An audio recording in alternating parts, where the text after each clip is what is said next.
Good afternoon, everybody. My name is Dave. I'm from Barclays. You may not have realised that Barclays have got a big technology centre in the northwest, and we've got 3,000 people on our Knutsford site, so that's why I'm here. I'm not specifically in engineering, but we've got a lot of digital skills and programming and so on. Talking about perceptions, it was quite interesting that you said that the perceptions you thought were good in terms of technology and skills. The experience that we've had from pupils coming in is perhaps not that. It's not that great in terms of perception.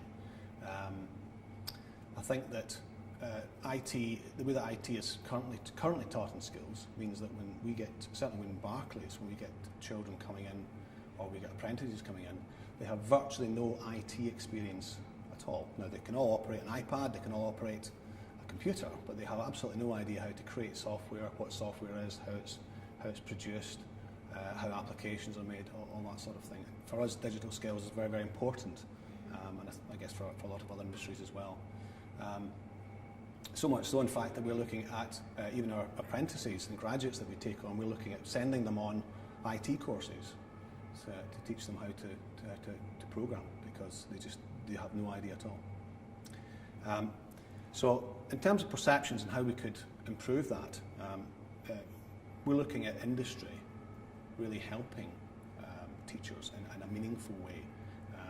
A lot of it's goodwill at the moment, I suppose, where industries are trying to help schools, and we think that should be more formalised and certainly done through some sort of government programme where industries are looking to really help skill up teachers, because a lot of the problems that we see are because teachers don't have the IT skills that they need to teach the subjects that we're after, certainly in industry.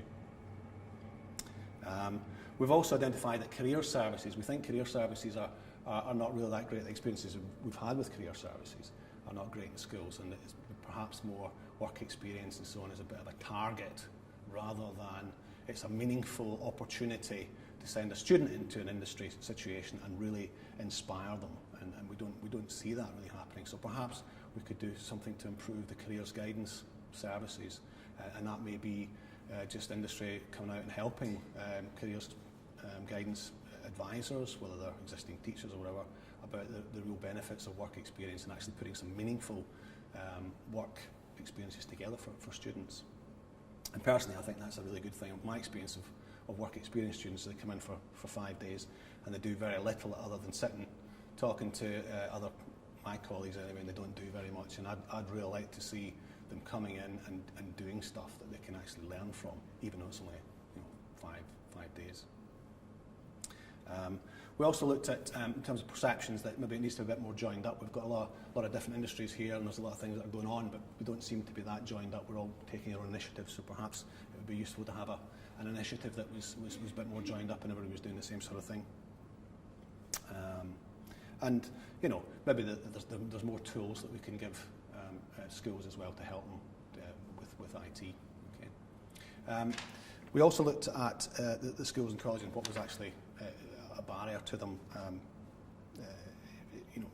picking up digital skills. And I think it goes back again very much to the current curriculum in IT is very, very poor when it comes to teaching proper technological skills. Right? So again, you can use a computer, you can use Microsoft Word, you can even use a database, but actually if you're looking at how to create an application, how software is designed and developed and architected, there's absolutely none of that. And it then really becomes dependent on the knowledge of the teachers in the school who maybe have that knowledge and then can help that particular school.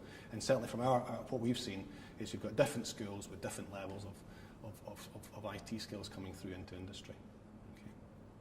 So again, maybe industry can help that whole process by better technological expertise from existing people who are in industry and going out and helping teachers scale up. In terms of apprenticeships, I think apprenticeships are a good way to learn rather than just going to university, and I think it's up to industries to really provide good apprenticeship schemes, because for a lot of kids and a lot of pupils, it's a much better way of going than going to university. And at the end of the day, they can still get a degree, they can still do a degree if it's supported by the particular industry that they're involved in. But in apprenticeship, some children just learn in a different way. And our experiences going out and helping schools is that they all learn in a different way. Right? And university isn't for everybody. So a good quality apprenticeship is really, really key to attracting, you know, a different type of pupil in, somebody who learns a different way, maybe a more practical way. I think that's the three areas that we looked at.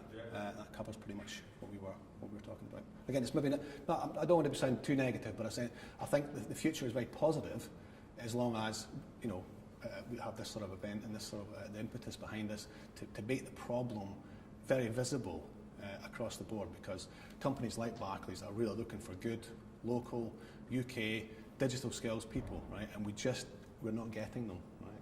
And it's a problem that we're really keen to help solve as well.